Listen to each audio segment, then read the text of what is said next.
my daily dose of the world game, they call it football, some people call it soccer. I go to Football Nation Radio daily, FNR.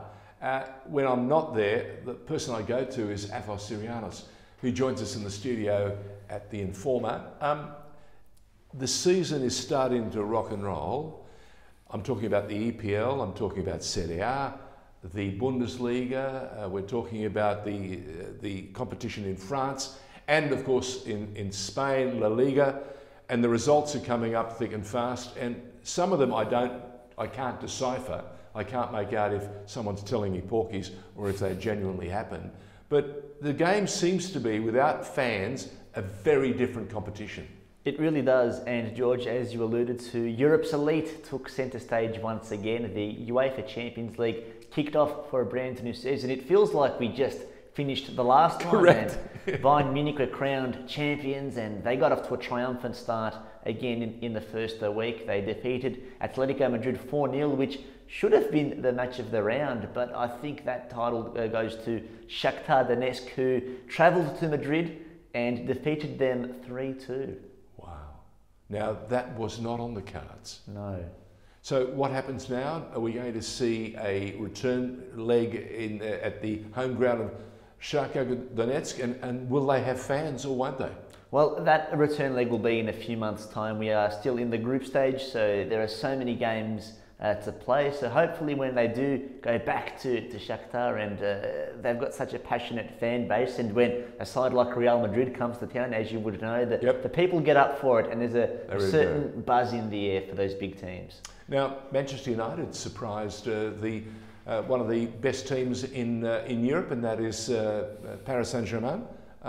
Did you see that coming? No, I did not. The game was played in Paris. I think we should come to expect a late Marcus Rashford goal every time these two sides meet. He did it last season in the quarterfinals, or the round of 16, right. And he's done it again now in the group stage. It was an 87th minute winner. They're very pleased, Manchester United, considering that their form in the Premier League hasn't been all that great, although they did get a much-needed win against Newcastle. But it's a great start for them and for Ole Gunnar Solskjaer, who once again is in the firing line at Manchester United. He seems to go left, right, left, right. Sometimes, if his side wins, he's the bright new coach. When they lose, can't wait to get rid of him, and who else are we going to bring in? I mean, what are we to make of that? Is that going to be an ongoing story, and will it be like every result it'll hinge on his performance and whether or not he stays, or are they going to give him some length of time? What do you think? Well, I think they need to give him a bit of security. It does feel as though he is facing the chop it's dangling over his head, yeah. But we see this in a lot of sports, George. Essendon after Kevin Sheedy, Arsenal are under Wenger, and Manchester United now under Sir Alex Ferguson. Whenever a long-standing coach does leave, it takes a bit of time.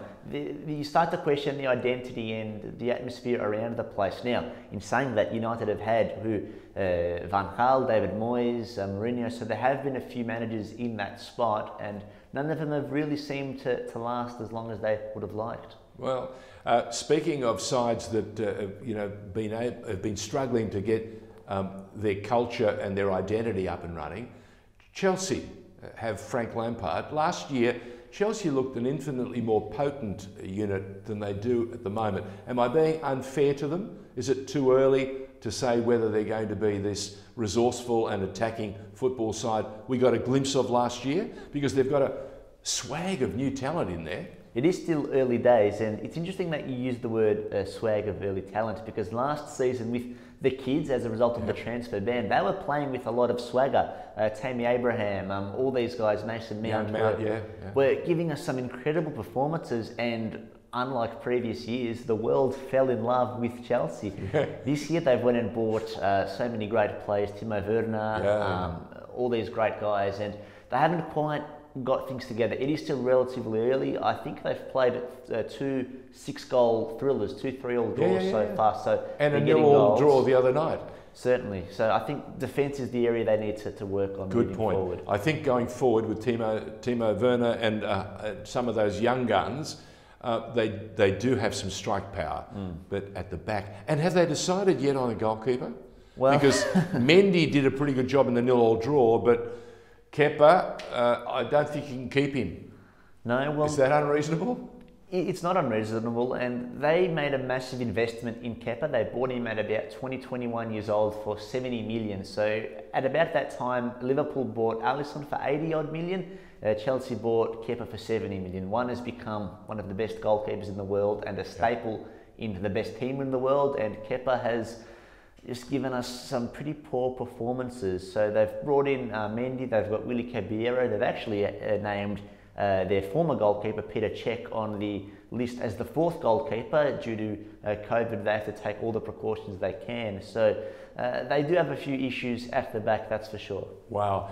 One side that we thought was going to have another fabulous season was at Liverpool. Now they may still have an incredible season, but one of their biggest draw cards and one of the guys who shored up their defence in a manner that they hadn't seen for a long, long time is Van Dijk, the Dutch centre-back.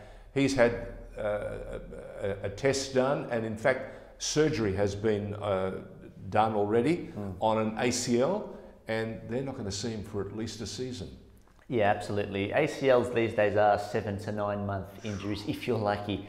This is probably the biggest setback being thrown to Jurgen Klopp's Liverpool, certainly since becoming this powerhouse. It's a massive question being thrown their way as to how they can respond and whether their defensive depth is good enough to cover Van Dijk. I think it is. They pulled off a great 1-0 result this morning to Ajax with their centre-back Fabinho doing one of those great goal line clearances to ensure that the clean sheet remains. Do you think they may wait till January with the window opens and try and find a replacement just to get through this period?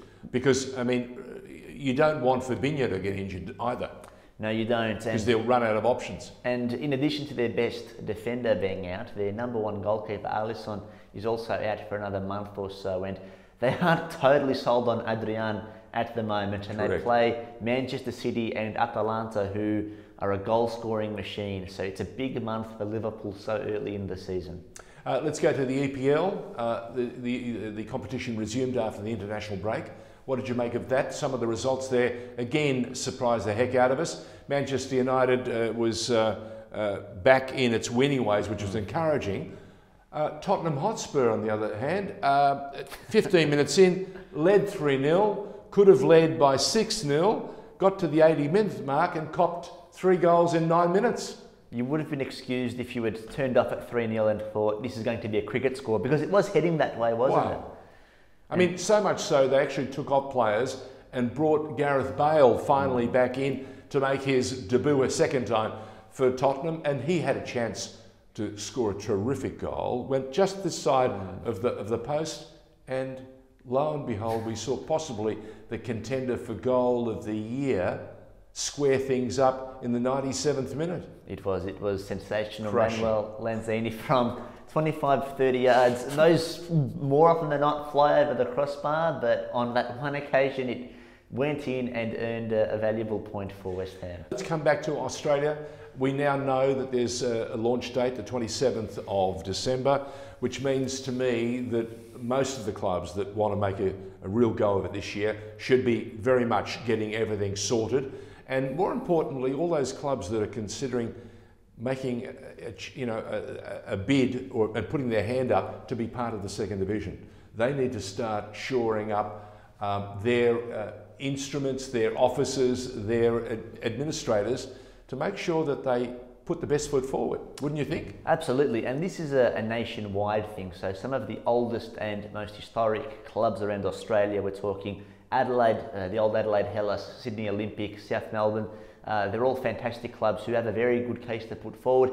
In addition to that, we've seen a few newcomers, potentially sides who missed out on A-League expansion the first time around or even the second time around. So there's a bit of mix. A lot of different people want to be involved, which is great. And hopefully by 2021, 2022, we have a good idea of what this second division will look like. Bring it on, I say. If you want to know any more about the round ball code, the world game, football, join the team at Football Nation Radio. They do a fabulous job 7 days a week. Otherwise, at the moment, if you can't catch the latest goings on at FNR, join us on The Informer with Athos Sirianos. Thank you, Athos. Thanks, George.